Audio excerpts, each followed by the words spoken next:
8e jour ya mois janvier l'an 2024 bandeko balandikana ki télévision pe ngonga ebeti mbote na bino. Tango ekoki pona bino kozwa basango ya ngonga ebeti ya mokolo ya lelo. Sima mwa tango nde bozwi ba détail. Cour constitutionnelle et c'est qui na audience publique mokolo ya lundi 8 janvier 2024 na matière ya contentieux électoraux na dossier RCE 014 bar RCR candidat Théodore Ngoy contre Commission électorale nationale indépendante. Wapi kanda maléré Théodore Ngoy azali kosenga annulation ya ba élection kolantama na ba irrégularité tope bambeba oyo ye amoni ete ezali très grave. Théodore Ngoy kolongola annulation ya ba élection abakisi lisusu likambo ya inconstitutionnalité ya bopusi mikolo ya vote na ngambo ya Commission électorale nationale indépendante CENI likambo oyo cour ba avocat ya CENI, pe ministère public et rejetaki Bolanda, moi eteni ya audience. Donc, Monsieur le Président, quand vous contestez un résultat, le minimum exige que vous apportiez, ne serait-ce qu'avec des procès-verbaux que vous avez obtenus des différents bureaux. Parce qu'il s'agit en réalité, Monsieur le Président, non pas de venir contester pour contester, mais de contester parce qu'on estime que si le procès en insincérité des résultats aboutit, la conséquence va être de se placer, non pas en ordre utile, mais de renverser l'ordre d'arrivée des résultats provisoirement proclamés par la Commission électorale nationale indépendante. Or, il se trouve ici que le requérant se victimise. Il vous dit, preuve libre, que la Cour constitutionnelle devient active, qu'elle peut instruire à la CENI de produire des preuves, ce qui est normal, mais la Cour ne cédera pas à cette tentation. Commission électorale nationale indépendante CENI a outil quoi invalidé Tokolongola 82 candidats députés nationaux et provinciaux. Oyo basala ki ma eu à d'autres chéris parmi bango ba ministre ba gouverneur pe ba mandataire ya l'état pour na kotanga kakawana pe annulé ba élection ya députation provinciale pe municipale na Masimani ma pe yakoma Bolanda. Ndenge kaka alakaki na nzela ya président na yango mwana mboka Denis Kadima ete ba tichere nyonso na vote ya 20 décembre 2023 bakozala bongo puni seni euti bongo kotalisa en direct ya télévision mokolo le vendredi 5 janvier 2024, était 82 candidats. Oyo basalaki bongo mayu ya tope ba Ford, la vote yango ya le 20 décembre 2023, bazali bongo invalidé. Mingi kati na bango, bamemaki bongo ba machine à voter na bandako na bango to pe na bisika mosusu. Na liste oyo tomoni ba ministre, ba gouverneur, ba député pe ba sénateur ya kala pe OSika, ba mandataire ya ba entreprise publique. Ezala ya union sacrée to pe ya opposition. Kutu basusu bazali bongo na parti ya mokonzi ya mboka to le bongo UDPS Tshisekedi. Ba ministre oyo bazali bongo invalidé bazali misato. Totangi Didier Mazenga, ministre ya tourisme. Manwani Nanana azali bongo professeur, ministre près ya président de la République. Antoine Kipulu, ministre ya formation professionnelle. Mibale bazali ba membre ya conseil d'administration ya entreprise publique. Totangi Ntingi Pululu na SNEL Kinke Mulumba, azali bongo président du conseil d'administration, il y a RVA. 6 bazali bongo ba sénateur, Totangi, Mabaya Gouzi, Evariste Bochab, Victorine Louissé, Monalux ML, Jean-Dédier Moleka, et Abdoul Liaza. Moko azali bongo ministre provincial, ezali bongo mwana mboka Charles Mutomuntu, ministre provincial ya éducation na Kinshasa. 4 bazali ba gouverneur, Totangi, Gentili Bilambaka, gouverneur ya Kinshasa. Bobo Boloko, gouverneur ya province ya Équateur. Pakas Bongo, gouverneur ya province ya Chopa. Et César Limbaya, gouverneur ya province ya Mongala. Moko azali bongo vice-gouverneur. Toussaint Elese vice-gouverneur ya Chopa. Nibale bazali bongo ba députés nationaux en fonction. Totalement. Sama Bokolombe. Et Colin Chomba, azali bongo rapporteur adjoint du bureau de l'Assemblée nationale. Moko azali ministre ya Kala. Justin Kalumba, ancien ministre ya transport. Enfin, Noël Botakile, azali bongo député national ya Kala. Et c'est là qu'on va aider. À part ba invalidé oyo, CENI et outil pe ko annulé élection ya députation provinciale pe ya conseil municipal na Masimanimba pe na Yakoma. Selon communication à Seni, liste ya mosusu ekolanda. Bonga ebeti.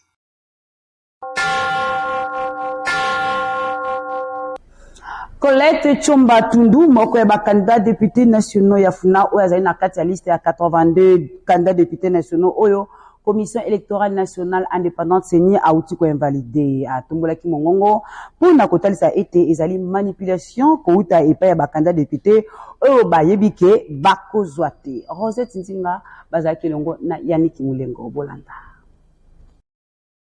Commission électorale nationale indépendante Seni na Mokuse et outi ko annulé ba suffrage ya mwandambo ya ba candidat na élection législative nationale, provinciale pe communale na mwandambo ya ba circonscription électorale. Bongo décision ezala ki publié mokolo ya vendredi 5 janvier 2024 et pa ya Seni. Na kati ya ba candidat oyo ba résultat na bango ezali annulé et ezali pe na Colette Tchomba, candidate na législative nationale na circonscription électorale ya Funa. Bongo na ngambo na ye Colette Tchomba akangaki monokote atalisaki ete ezali manipulation kouta na ba candidat oyo bamoni ete bazali na espoir ya ko gagner te ba monter ba vidéo ya mabe pona ko bebisa victoire na ye. Décision oyo pe ya Seni tango ekweyaki na base ya Colette Tchomba na Funa ba mama ba tomboka ki makasi boyo kangonga. Ngai nazali mama veuve militaire 2006 to bandina Colette tine loboyi kolata na ngai kolia na ngai bana na biso muto tangisa bango isa Colette Tchomba. Colette Tchomba lelo soki azwi bavoi ebele ezali mpo na bolamu oyo azosalela biso bana na ye. Biso toza bamama nde mobateli lelo boye papa na bapropagande oyo boye modele Colette banta kotambola na nzela meme na bastade bomonaki yango te papa. Lelo boye nani yango oyo auti pembeni atelema nsima Colette akende koloba Colette atriche. Colette aza mwana nzambe asambelaka. En tout cas, biso pe bana na ye kanye toyoki boye tozolela mai na miso ti tokolala pongi te lelo esengeli leta na biso bozo solution mama Colette pour contrôler ba esengeli koyeba ete Colette Tchomba azali na expérience électorale pe connaissance ya terrain a sali ba réalisation et belé sur terrain kotanga financement ya ba activité économique ya plus de 1000 mamans, construction ya centre ya formation professionnelle, construction ya forage moderne na Selembao, réhabilitation ya centre médical Béré na Bumbu, wapi ezali na équipement moderne pour na kotanga kaka wana Buyo Kangonga.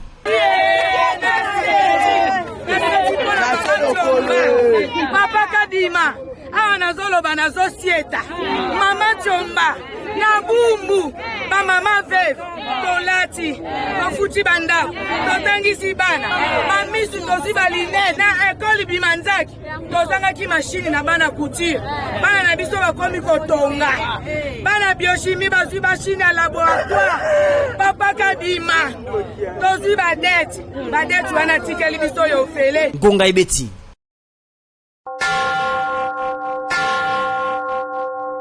Nangambo na bango bakanda président de la République oyo bazwa kité sima ya koyoka ete commission électorale nationale indépendante Seni a invalidé 82 candidats députés nationaux et provinciaux basalaki déclaration samedi 6 janvier pour na kosenga annulation ya ba élection nyonso boyoka Martin Fayou.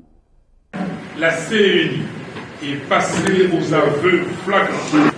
L'annulation des élections législatives nationales et provinciales dans 2 circonscriptions électorales et l'invalidation des 82 lampistes de la tricherie. La simple analyse de la liste des 82 sacrifiés démontre que la fraude s'est disséminée sur toute l'étendue du territoire national. Ceci implique en réalité qu'elle a des dimensions beaucoup plus graves, surtout lorsque l'on constate que les bénéficiaires de machines à voter sont tous globalement de la même famille politique. Nous réitérons notre exigence de l'annulation totale du simulacre d'élection du 20 décembre 2023 à tous les niveaux et la mise immédiate à la disposition de la justice de M. Kadima, des membres de la CENI de leurs complices et de tous les autres acteurs de la fraude électorale. Par ailleurs, nous appelons à tous nos compatriotes, y compris les 82 lampistes déjà cités, de dénoncer la chaîne de distribution des machines à voter et tous les acteurs de cette entreprise criminelle ayant contribué à voler au peuple congolais ses voix et l'expression de sa souveraineté. Nabasango Mosusu, vice-premier ministre, ministre et intérieur, sécurité, paix, affaires coutumières, maître Peter Kazadi, Azalaki Namasolo, vendredi 5 janvier 2024, un ambassadrice, Yassika ya Belgique, na École Congo démocratique, Pessima, na Mokambi, ya Monisco Bintou Keita. Bolanda. Moto Yambo Akoyambama, epai ya vice-premier ministre, ministre intérieur, sécurité, paix, affaires coutumières, moi Mboka Peter Kazadi, na série d'audience au ezalaki na yango mokolo vendredi 5 janvier 2024 ezalaki bongo ambassadrice ya sika ya ekolo Belgique na Congo démocratique madame Roxane Beldering elongo ba sololaki na o etali bongo ba intérêt commun entre Kinshasa et Bruxelles bongo sima mwana mboka Peter Kazadi patron ya intérieur et sécurité ayambaki numéro 1 ya Monisco madame Bintou Keita elongo na ye basololaki na oyo etali bongo maponome oyo elekaki bongo le 20 décembre 2023 pe bazangaki te kosolola na oyo etali ba question sécuritaire na etando mobimba ya Congo démocratique mingi penza na est ya ekolo ngonga ebeti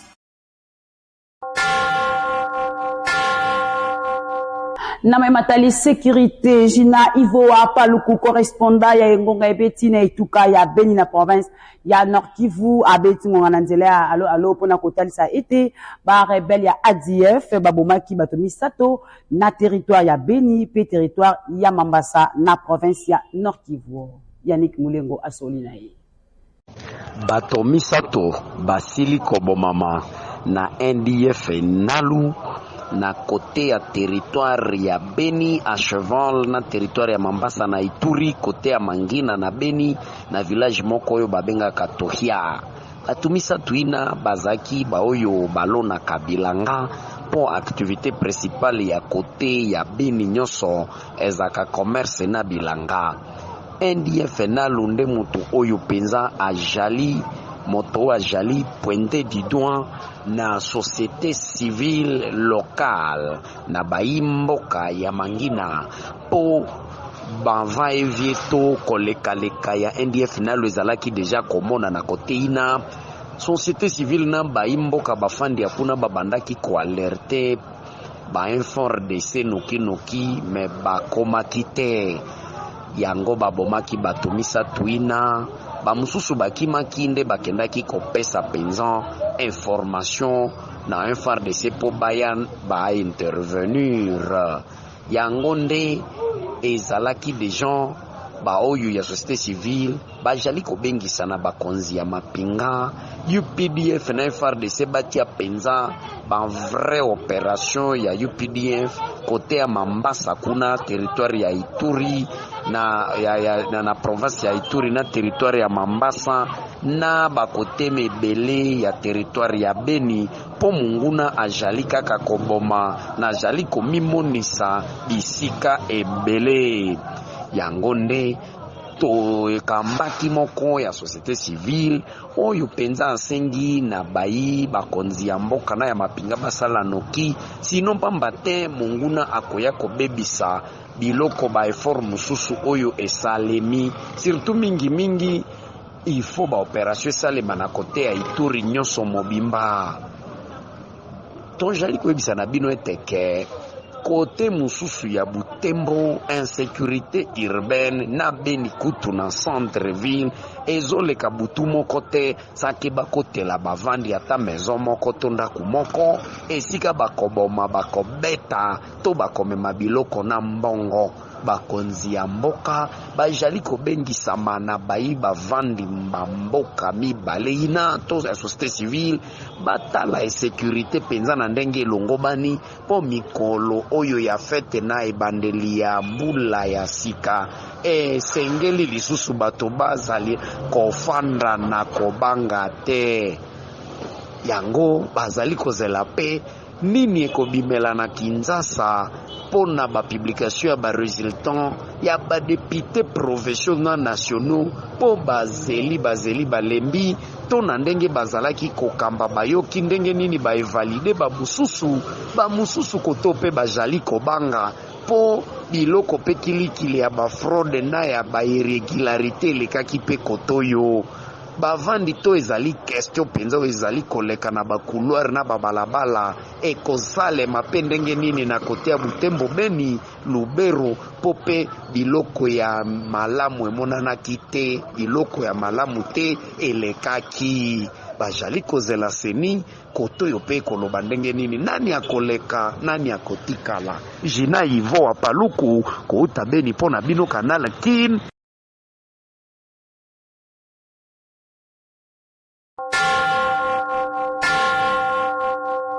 na etali santé senge ko ba été conjonctivite Apollo ndenge ba Kinshasa ba mesana ko benga ezali ko tumisa bato mingi ezala mikolo to bana mike pona yango rédaction ya ngonga ebeti ekanisi na tina na yango na mongongo ya Lili Maleka.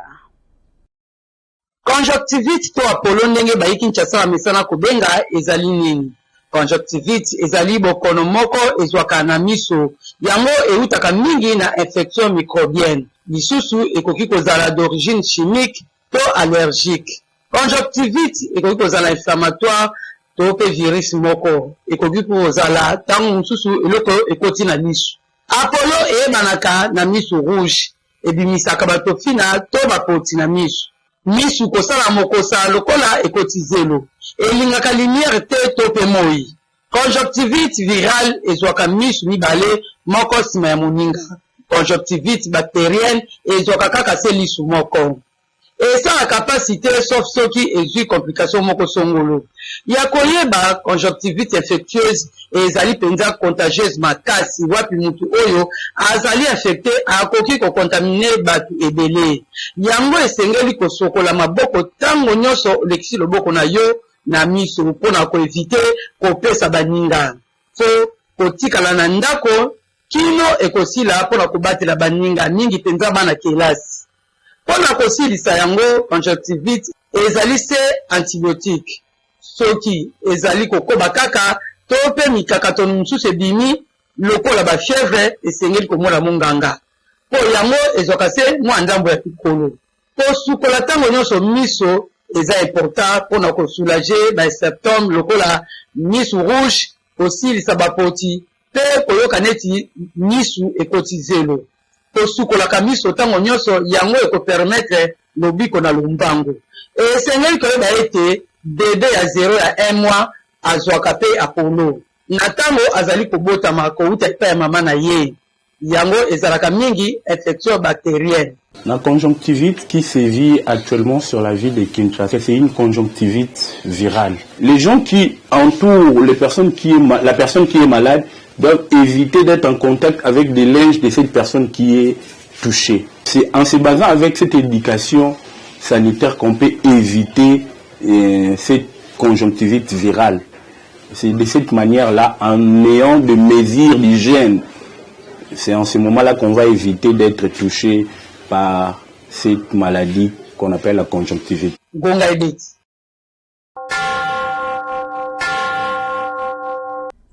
Bourgmestre ya commune ya Njili Papi Mbumba Ngaliema asalaki salongo moko ya kanfu moko la samedi 6 janvier 2024 elongo na équipe na ye na boulevard Kimbuta wa balongola ki bosoto nyonso pe kozungisa nyonso na molongo pe kopesa etumbu na bayeba to sakite. Jidex Makengo Lili Maleka. Azala pe azalaka na ye toujours l'homme du terrain bourgmestre ya commune ya Njili Papi Mbumba Ngaliema simana ye kosepela publication ya résident provisoire ya chef de l'État Félix Antoine Tshisekedi na présidentiel le number 1 ya Njili Papi Mbumba oyo banjilo amesala kobenga Béton Junior akitaki na terrain lokola azalaka trop bureau te yena équipe na ye mobimba bakomaki awa na boulevard Kimbuta samedi 6 juillet oyo na cadre ya Salongo lokola aveyaka penza makasi na bopeto ya commune na ye moko Papi Mbumba asimbaki bisaleli na maboko elongo na équipe na ye mobimba kolongola bosoto nyonso tous les déchets kosangisa esika moko pe kotumba yango kokoma liboso ya batima ya référent ki lokola batosaki Salongo te bazwaki etumbu na bango bafungolaki bamezo na bango nyonso te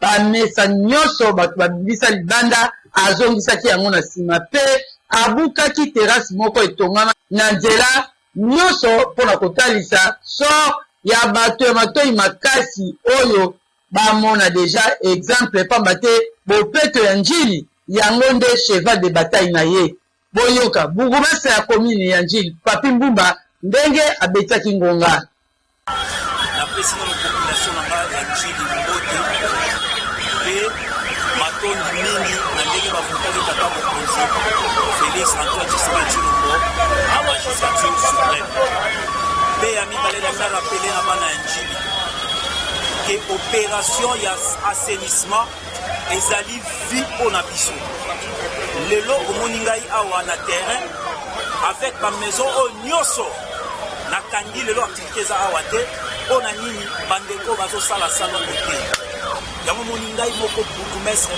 lelo nasongi mpona pesa sur élan na population nyonso ya njili bacommerçant nyonso ya njili chaque samedi avant 10 heures kana leki nakuti salite nakangi bamaison na bino kande nakangi lelo complexe révérend Kim awa na njili bamaison oyo omoni ekangami oyo ekosala te ti lendi numéro 1 ya commune ya njili asengi na banjilo nyonso bayeba korespecte Salongo ofungola baaktivité na yo te avant Salongo soki te okozwa etumbu oyo ekoki na yo wana maloba ya Béton Junior bourgmestre ya commune ya njili Ngonga Ebeti.